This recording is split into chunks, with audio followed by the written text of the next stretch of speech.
бахшида байди наврӯз дар доираи чорабиниҳои варзишӣ тарғиби тарзи ҳаёти солим дар деҳаи чорбоғ деҳоти бобошоҳиён ноҳияи восеъ мусобиқаи кушоди бозии футбол доир гардид.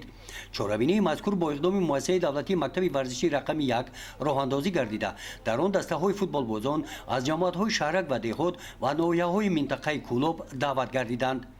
ёдовар бояд гардид ки варзишгоҳи мазкур 4 сол пеш дар доираи бунёди иншоотҳои ҷашнӣ бо иқдом ва сарпарастии устоди варзиши Тоҷикистон Зиндаёд Талбон Зокиров бунёд гардида, имрӯз ба макони баргузории чорабиниҳои варзишӣ сатҳи минтақавӣ ва ҷумҳуриявӣ табдил ёфтааст.